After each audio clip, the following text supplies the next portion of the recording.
इस वीडियो में हम पढ़ेंगे प्रश्न नंबर 25 जो किससे रिलेटेड है, राजस्थान की ज्योग्राफी से। प्रश्न है, निम्नलिखित में से राजस्थान की सबसे लंबी नदी जो है कौन सी है?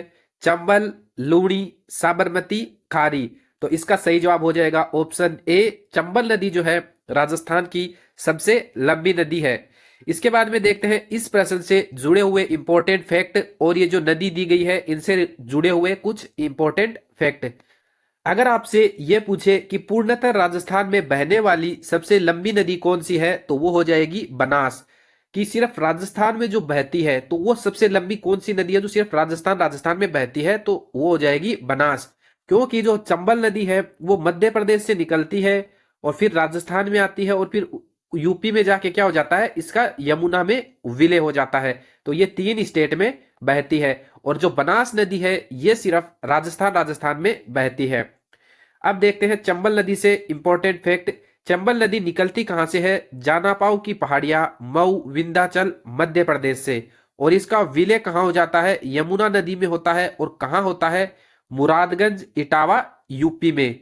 उसके बाद में इसका राजस्थान में प्रवेश कहां से होता है? चौरासीगढ़, चित्तौड़गढ़ से। उसके बाद में ये प्रवाहित कहां पे होती है राजस्थान में? चित्तौड़गढ़, कोटा, बूंदी, सवाईमाधोपुर, करौली, धौलपुर। और उसके बाद में ये यूपी में चली जाती है।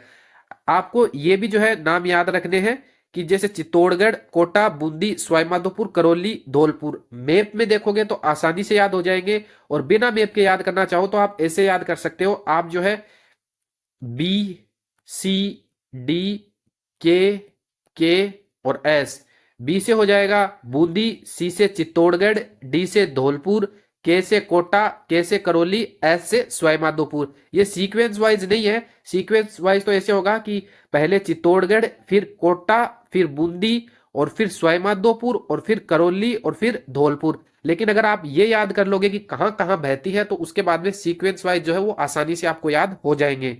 और उसके बाद में है कि ये बंगाल की खाड़ी का जो अपवा तंत्र है उसका हिस्सा है। कि कुछ नदियां जो है वो अरब सागर में गिरती है और कुछ नदियां जो है वो किस में गिरती है? बंगाल की खाड़ी में। तो चंबल नदी कौन से अपवा तंत्र का हिस्सा है? बंगाल की खाड़ी अपवा तंत्र का हिस्सा है। उसके बाद में हम देखते हैं आगे। आगे हम पढ़ेंगे लूणी नदी। लूणी नदी से इंपॉर्टेंट फैक्ट, लूणी नदी का उद्गम कहां से होता है? नाग पहाड़िया, अजमेर से। लेकिन ये उस समय क्या बन के निकलती है? सागरमती नदी के रूप में। फिर गोविंदगढ़ एक जगह पड़ती है अजमेर में, वहां पे सरस्वती नदी आती है। सागरमती और ये जो सरस्वती नदी जो दोनों है ये दोनों मिलके क्या बनाती है? लूणी नदी। तो लूणी नदी का जो है उद्गम आपसे पूछेगा तो आपको यही बताना है नाग पहाड़ियां। लेकिन ये नाग पहाड़ियों से सागरमती नदी के रूप में निकलती है। उसके बाद में इसका विलय होता है लूणी नदी का कच्छ का रण जो गुजरात है उसमें। और उसके बाद में इसका प्रवाह ये कहां राजस्थान में कहां कहां प्रवाहित होती है? अजमेर, नागौर, जोधपुर, पाली, जालोर, बाड़मेर। तो इसके लिए भी आपके पास जो मैप में देखोगे तो अच्छे से याद होगा। और उसके लिए ट्रिक भी है। तो ट्रिक जो है वो क्या है? ट्रिक है अपना बजाज।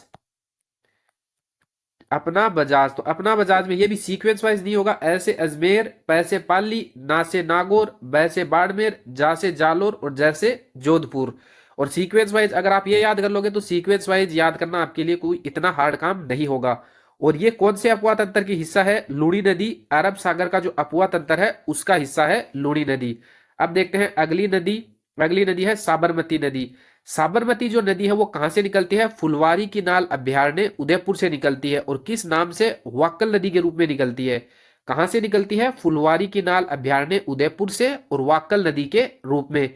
और उसके बाद में क्या होता है? इसकी सहायक नदियां है साबरमती की मानसी, सेई, वेतरई, हतमती। ये सारी जो है खिराच गांव गुजरात में जो है इस वाक्कल नदी में मिल जाती है। उसके बाद में क्या होता है? मुख्य साबरमती नदी का निर्माण होता है। और जो साबरमती नदी है वो भी किसका हिस्सा है? अरब सागर जो अपवा तंत्र है उसका हिस्सा है। उसके बाद में चलते हैं जो है खारी नदी। तो खारी नदी जो है कहां से निकलती है? तो खारी नदी बिजराल गांव की पहाड़ियां राजसमंद से निकलती है। और ये एक त्रिवेणी संगम बनाती है। कहां पे? ये बनास की सहायक नदी है। खारी नदी जो है बनास की सहायक नदी है। और ये क्या एक त्रिवेणी संगम बनाती है? कौन कौन सी नदी मिलके? बनास, खारी और डाई, ये तीनों नदी मिलके क्या बनाती है? त्रिवेणी संगम बनाती है। कहां पे? राजमहल टोंक में। तो अगर आपको पूरा जो नदियों से रिलेटेड पढ़ना है तो वो अलग से वीडियो आएगा उसका, तब आप अलग से पढ़ना। और अगर ये तो सिर्फ प्रश्न को सोल्व किया है, अगर आपको ये वीडियो अच्छा लगा है तो वीडियो को लाइक जरूर करें, और अगर इस तरह के और वीडियो देखना चाहते हैं तो चैनल को सब्सक्राइब भी करें।